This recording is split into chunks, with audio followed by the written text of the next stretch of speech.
What AmpliPhi is a segmentation platform that integrates directly with your CRM. And it was built to provide control, and clarity, and confidence so that you can build more successful campaigns. What the concepts we're going to look at today, you can use those concepts whether you're using AmpliPhi or you're doing straight queries in Razor's Edge or anything else, or using Excel. They're just broader concepts, but you'll see we're using AmpliPhi because it's really easy to navigate, to explain these concepts. And at the same time, we're trying to show you all the wonderful things that we're building here at Simplify.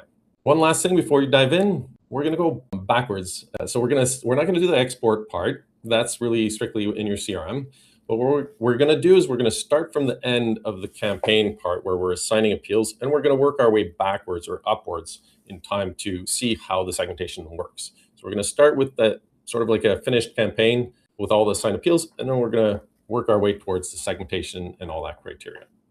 If anybody has any questions or comments or anything like that, please do drop them in the chat as we move along here. And let's dive in. So just before we do, sorry, there was a quick poll on the screen there. There we go. So just before we dive into the live demo, I'm curious, what do you currently use for your segmentation? So you can answer that poll directly on the webinar window. You should see that poll coming up at top right, I believe. What are you using? So what we're going to do today is we're going to start by looking at a completed campaign, if you will. We're going to explain how that works, and then we're going to work our way backwards. So here we've got a sample campaign. This is all demo data. So the numbers are all fake, and it ties to fake data behind it.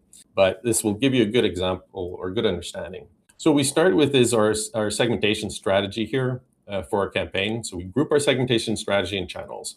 On our segmentation strategy, we've got our monthly donors, we've got our new donors, we've got our annual donors, and these are divided as well into our lapsed donors. Within our annual donors, we've got within monthly donors, we've got new monthly and active monthly, and I'll show you how that segmentation works a little later on in this presentation. So we've taken that segmentation strategy, we've defined what we want as channels as well. We're going to reach people by mail and by email, and what that does is it builds out this nice grid down here where I can see my segments. So each segment is a row here. So I've got my new monthlies, my active monthlies, my in-memory donors, and so on and so forth.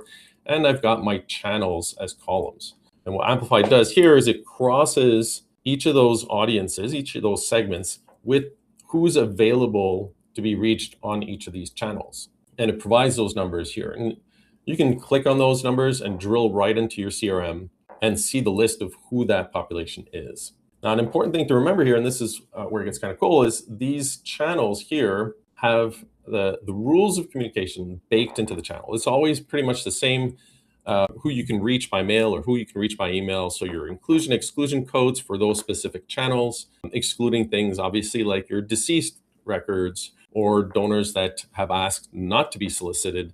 These are all things that are baked in to the configuration of your channels when you set these channels up. And you can set up as many channels as you want. And so once those channels are set up and you add them to a campaign here, then all of that communication rule gets crossed with your segmentation. And your segmentation at that point is really focused on the donors and the journey that they're on and where they're at.